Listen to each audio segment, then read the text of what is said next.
everyone, and welcome to another episode of Not Another Whiskey podcast.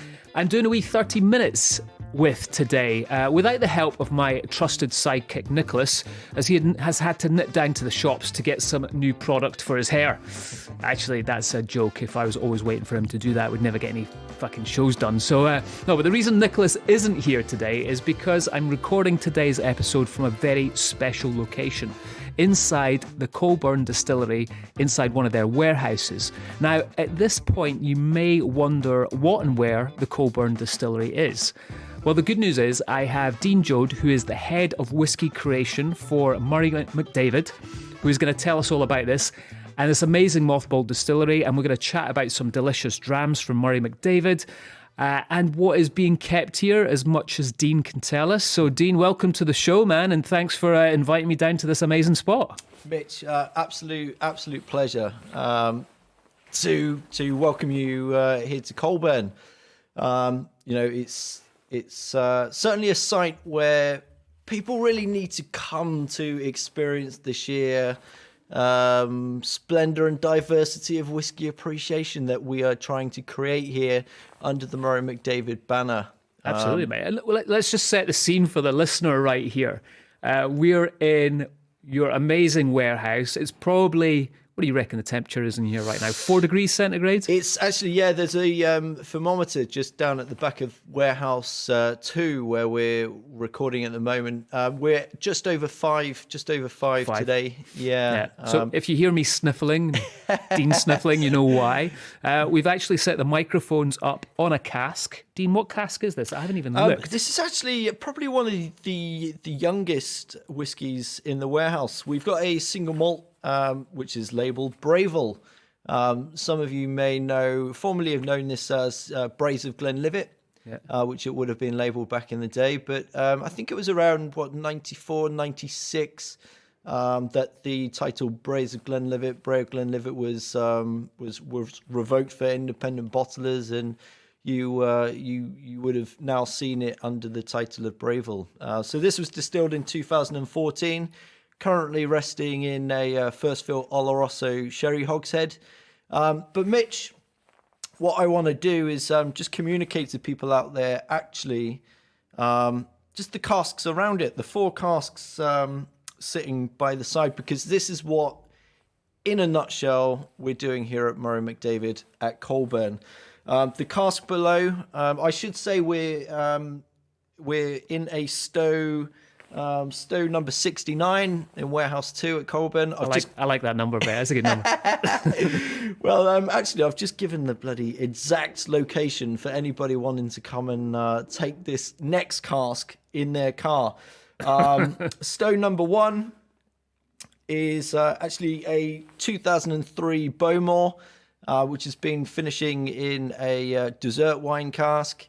The cask next door, we've got a 2014 Caerlila, and that is a first fill Oloroso hogshead again. And just up north is the Blair Athol 2008, which is in a Pinot Noir wine cask. So, those 4 casks that we're perched over is, it's an awesome insight into the sheer eclectic range of Scotch whiskies that we're maturing here at Coleburn. It's unbelievable, mate. What a nice office you've got. Let's talk about, that's a really cool job, head of whiskey creation as well. So let's chat about what you do within the company and how that all works. Sure. Yeah, absolutely. So, I've been with ACO and Murray McDavid for 8 years now, joining back in 2015. And I've evolved into a role where I'm just managing our cask stocks. ACO Limited being a cask whiskey broker since 1999. We've got a big inventory of cask whiskies that we are, still adhering to the original company of ACO of brokering casks. But as of 2015, this is when we started to introduce brands into our company offering.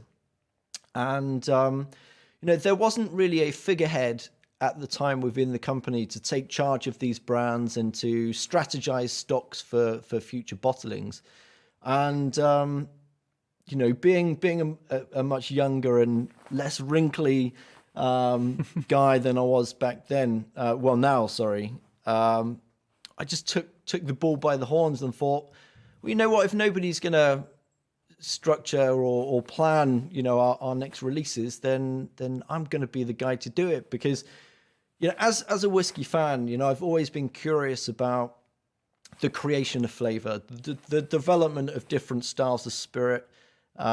Using age, but also different cask types has always been fascinating for me. And it's not just actually whiskey that I'm curious about flavor combinations and texture, certainly. For those curious and for those that appreciate sandwiches, you should check out my sandwich Instagram page, because there's a whole world to be discovered there. But to bring it back to whiskey, is very much about that curiosity of flavor.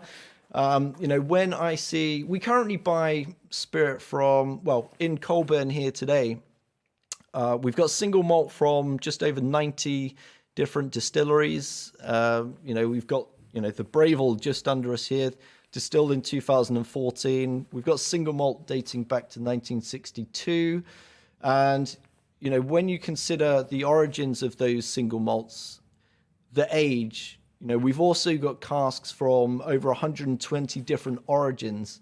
The development of flavor, the possibility of flavor in Warehouse 1 and Warehouse 2 here is really quite remarkable. And, that's really what captures my imagination. And it's definitely a job of passion of mine to create new and interesting things. Of course, we want to honor the traditions, but as everyone wants to, if they want to push innovation. But I want Murray McDavid to keep that momentum of being that renegade, the independent bottler that really pushed the boundaries, as we did with, Murray McDavid's inceptions in the mid-90s, being that first independent bottler to really open people's eyes to secondary maturation.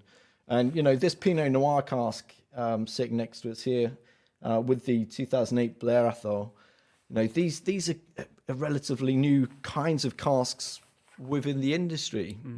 Since the dawn of time, of course, the bourbon, the sherry, the hogsheads, the barrels, those traditional types of wood would have been day to day. But Murray McDavid, of course, with the how do I put this? With the personality and energy of Mark Rainier, really leading forward Murray McDavid and taking a new idea of cask maturation out to the world of the whiskey drinkers. That's something that definitely inspires me, and I hope I can keep that energy going with the brand today. Very cool, man. We're gonna get back to your sandwich fetish in just a bit. Please. Before we carry on and talk about the whiskies that you've created and what Murray McDavid has done, let's rewind a little bit and just set the scene. We talked about we're in Coleburn. So can you tell everyone a little bit about the history of this place and kind of where we're at right now?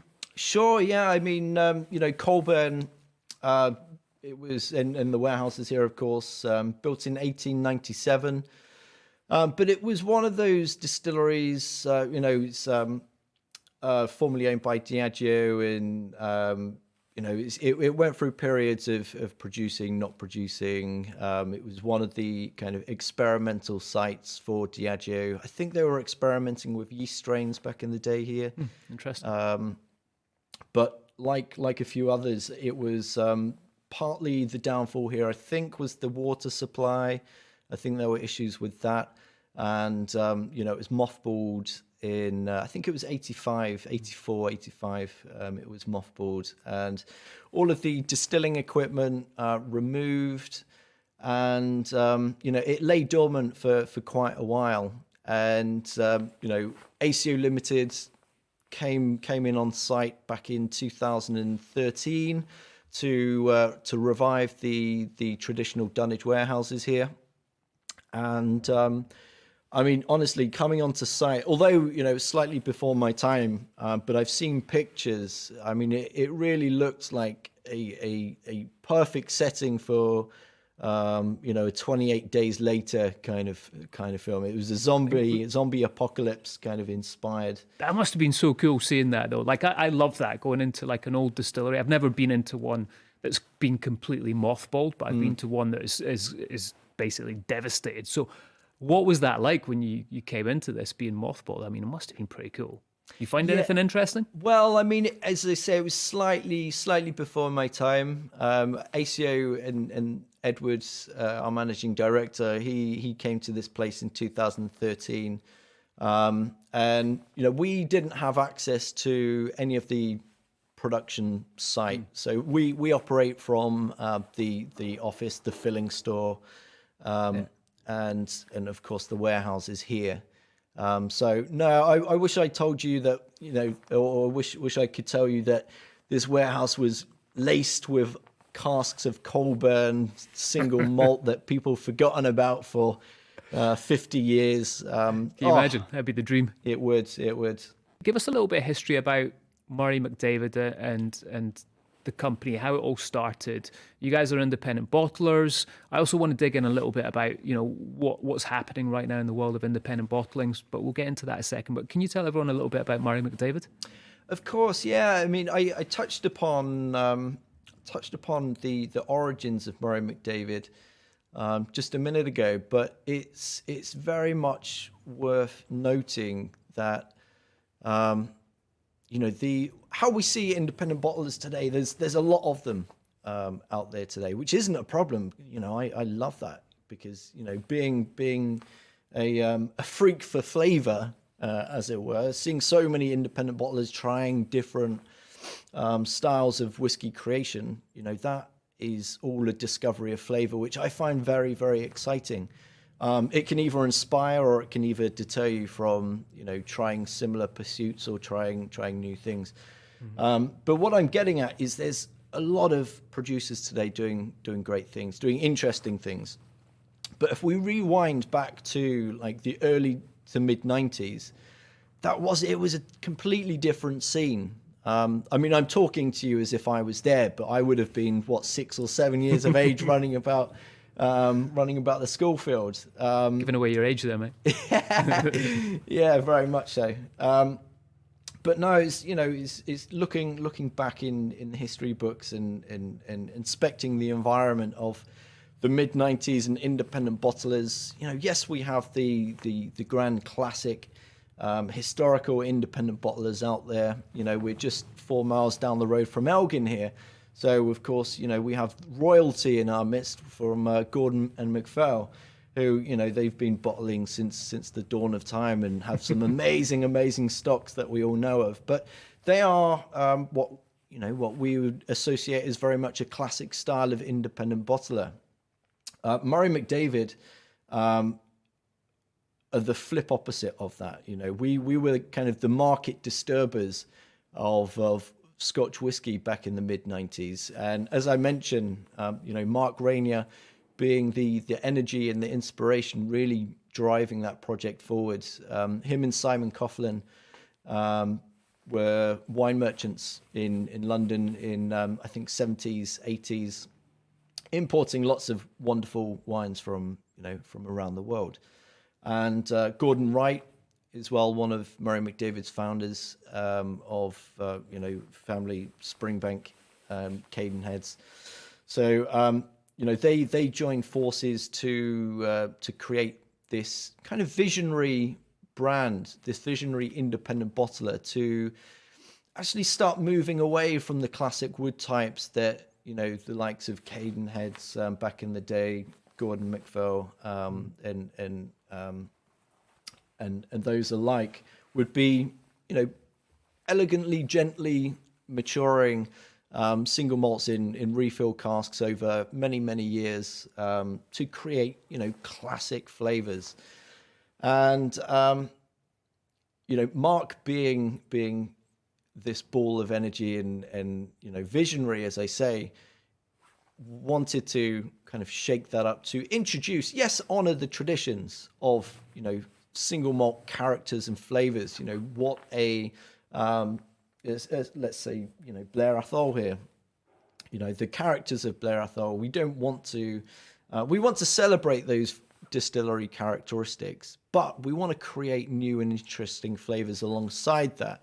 And this actually is a perfect representation of this 2008 Blair Athol, a perfect representation of the Murray McDavid origins. This single malt would have been filled into a refill hogshead, as 90% of the casks that we still buy from distilleries today are filled into standard, what we refer to as standard wood, refill hogsheads, which are really fantastic for holding spirit, for developing spirit over many, many years. But Mark really understood that to bring along some of our stocks in a much quicker time to make it interesting and enjoyable in the glass, let's take this spirit from the refill hogshead, fill it into casks which they would have sourced from their customers, their contacts from vineyards around the world, and filled that spirit into these casks to create something different. And also what I say to a lot of people out on tastings and at festivals and things like that is, Blair Athol 2008. There's a lot of that on the market. A lot of it most of it filled into these refill bourbon hogsheads. So if there's, let's say, just for easy maths, if there's a parcel of 75 of these out on the market in the brokering market, then Murray McDavid by 25, Adelphi by 25, and Gordon MacPhail by 25. If we bottle one of these Blair Athols today, if Gordon MacPhail bottle one in 6 months' time, Adelphi in 3 months' time, they're all going to occupy a very, very similar area of the flavor map, making it not so interesting for a single malt lover to, really enjoy or learn anything. And those two things there, learning and enjoying, that for me is one of the big things about, why are we doing this? Is to learn and enjoy. It's fascinating going around this warehouse and just seeing what you guys have, not just from a brand point of view and from a whiskey point of view, but also the casks that you guys are holding right now, to your point. So let's chat about what's been the most interesting experiment that you've done to date with what you've have here in this little. Jesus Christ! I mean, you're asking me this question on a recorded podcast, and there are certain things that have been tried, are being tried, which might have the lawyers of the SWA slightly listening out, knocking down your door. Yeah, they'll be listening out with curiosity for sure. Because we are experimenting with different flavor styles. Of course, it is all about that curiosity and discovery and trialing new cask finishes. Some of the ones that I probably could mention. Actually, one of the ones that I'm really enjoying, one of the projects that I'm really enjoying at the moment is our collaboration each year with different breweries. I'm sure a lot of you out there, and Mitch, you probably would have seen the rise of stout cask, amber ale casks, whatever it may be.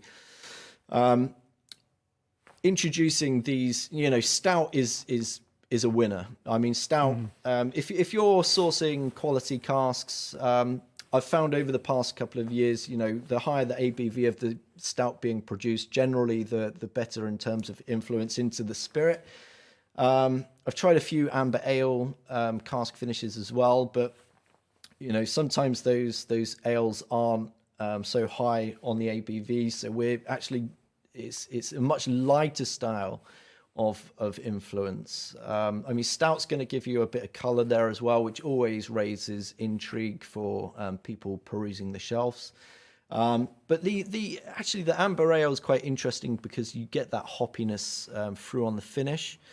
Last year I collaborated with Wild Beer Company down in Somerset. And yes, we've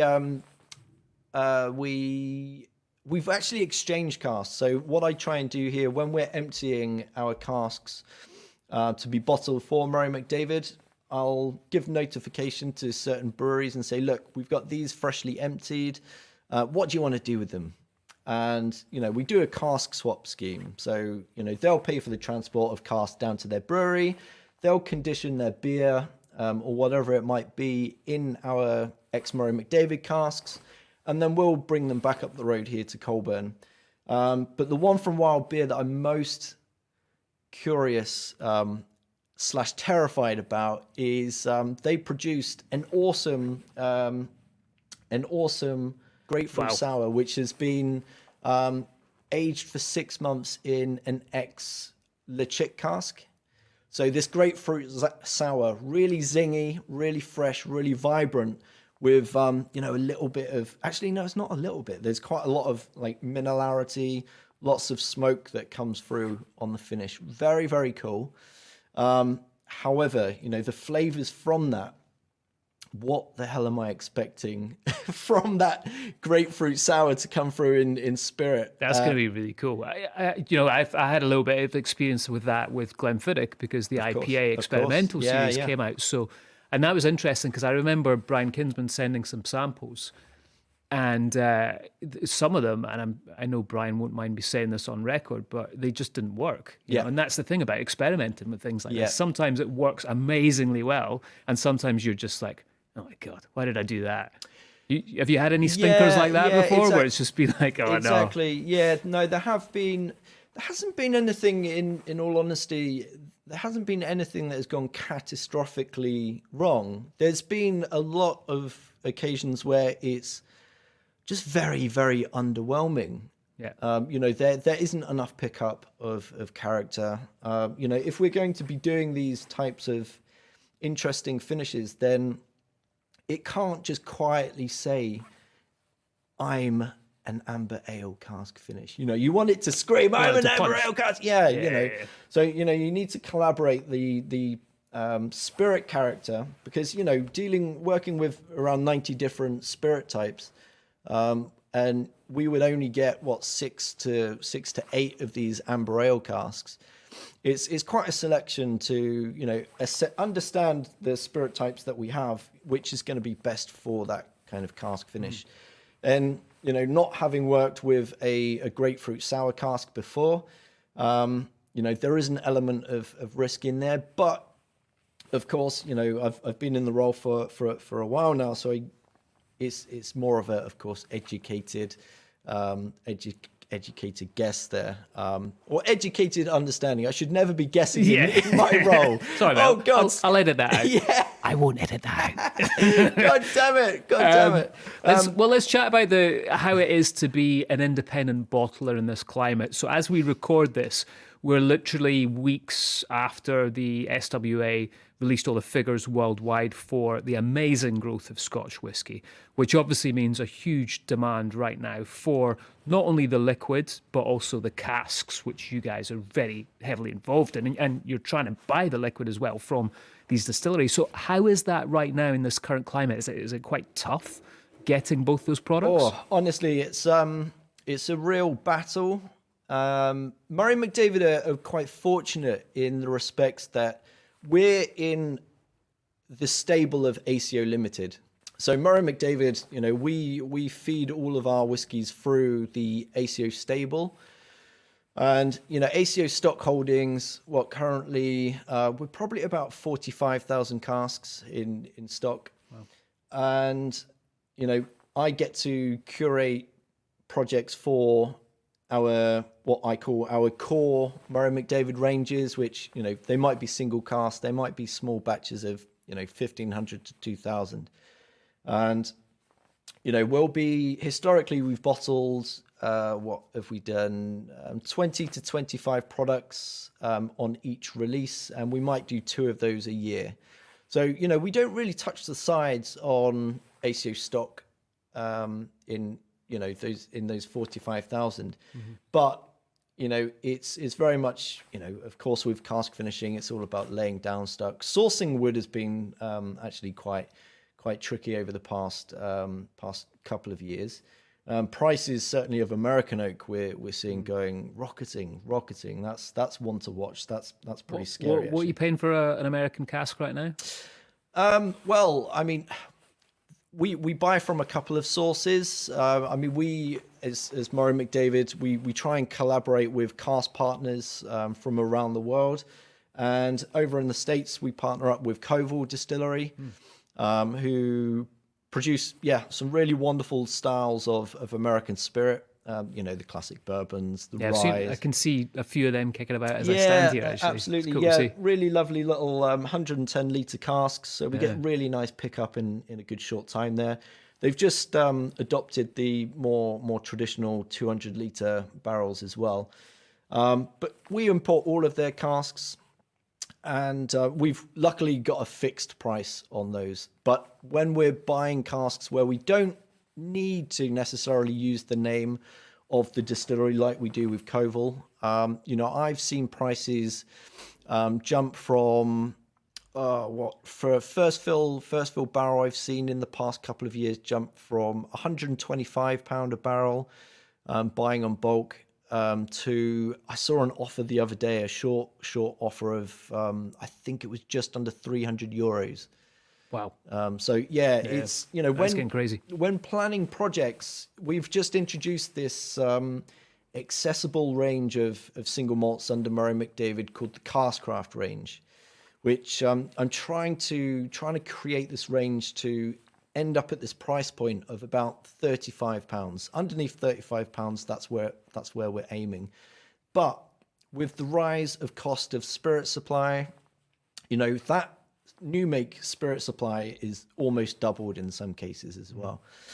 The rise in the cost of wood, it is becoming really challenging for a company of our size to keep those prices down and accessible. And that's really what I want the Murray McDavid brand to do, is still have the flair to release single malts that are 20, 30 years of age, that offer that all important balance between price versus quality, but also to release those everyday drinkers as well, that are the Caskcraft range is non-age statement. We still abide by Murray McDavid principles by finishing all of these expressions in, be it bourbon, sherry, port, Madeira. We've just released a really lovely Masala finish with single malt from it's Croft and Gear, peated Loch Lomond's, really, really lovely. And the liquid in Madeira as well, that's been doing very well. Nice. But yeah, it's for that project, it's all about balancing younger spirit, decent maturation in first fill and second fill woods, but with the rising costs of wood, certainly, and new make, it's going to be testing, but hopefully we can do it. So you're allowed to eat sandwiches for the rest of your life, or drink whiskey. Which one's it going to be? Oh, Jesus, man, that is just unbelievable of you to ask that question. It's got to be whiskey, isn't it? It's got to be whiskey. I mean, I'd be crazy. But you do love sandwiches, though. I do love sandwiches. Where does this craze come from?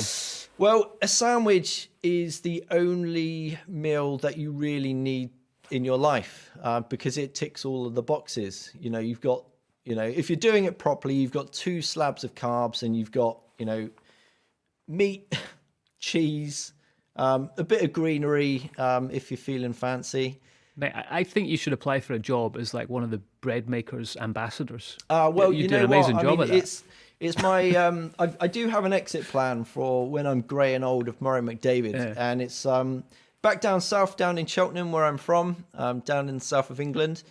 I'm going to open up a little deli, and it's going to be called Boozy Bagels. Nice. Selling bottles by day. Selling bagels by day and jams by night. Have you been to the Speyside larder yet for their sandwiches? Oh Christ! Don't tell me. Oh, this. mate, you need to go there and what check time them is out. it? What time is it? You need to add that to your Instagram. So you're allowed to take one whiskey to a desert island that you've made. Which ones are going to be? Oh, you're a devil. Back in 2015, we bottled a Bowmore from 1989 that had been finished in a port pipe for 6 years. It was the Bowmore distilled in 1989. It was actually finished in a Chateau Latour wine cask. Nice. And just the elegance of that old Bowmore spirit. I do love kind of floral notes in whiskey, purely because it's uncommon. It's those uncommon traces. Some distillates will have a slight waxiness. Again, love that. You can be amazing at roller skating or ice skating. Which one's it going to be? For me, it will always be, although I'd get so much shame out of admitting it would be roller skating. See, I don't think so, man. It's like a cool 70s vibe thing. I could see you being the like. The thing is, I was, I'm recording this sat on a cask, wearing my DCs. I was a skater kid back in the day, a skateboarder, and we never really had too many nice things to say about inline skaters. In fact, we used to call them bin liners. We did not have good things to say. Dude, I was a skater as well. I remember that. It was funny, man. And I've got that irrational fear of falling over on an ice rink, fingers splayed out. Some whopper comes along, skating beside you, and your fingers are off. I know, I can't do it. Yeah. Ice skating is just not natural. Brutal. Dean, thank you so much for being on the show. Thanks for inviting me down here. It's been a pleasure. I always love doing these recordings surrounded by warehouses. Surrounded by casks even. So it's been fantastic doing this. Thank you so much and great to chat to you, man. Pleasure, Mitch. Absolutely. If you're about for Spirit of Speyside, at the end of April. We're actually hosting the opening bloody Ceilidh this year. Nice. We're hosting that over at Dallas Dew Distillery. Lots more news to come on that. And ladies and gents at home, if you haven't checked out our Spirit of Speyside events, just go on our website, check them out, and there's still a few tickets to go. So come along, join us over here as Stowe 69. We could dip into that lovely old Bowmore. And where can people find more information about Murray McDavid and yourself online? So Murray McDavid, like everyone today, we've got one of these World Wide Web addresses. So check us out, murray-mcdavid.co.uk. And what about you and your sandwich fetish? Where can they find you? I'm not sure if this is broadcastable, but my handle for my Instagram page is at Butty Boys Club. Really? It's at Butty Boys Club. So check me out. There's a mouth-watering menu on there. Nice. My name's Dean Jode, of course. Check me out on Instagram, and you can kind of have a little look behind the curtain into the day-to-day workings of an independent bottler. Beautiful. Well, we're going to go because we need to tap this Blair Athol now, right? And have a little dram from that. Got to be done.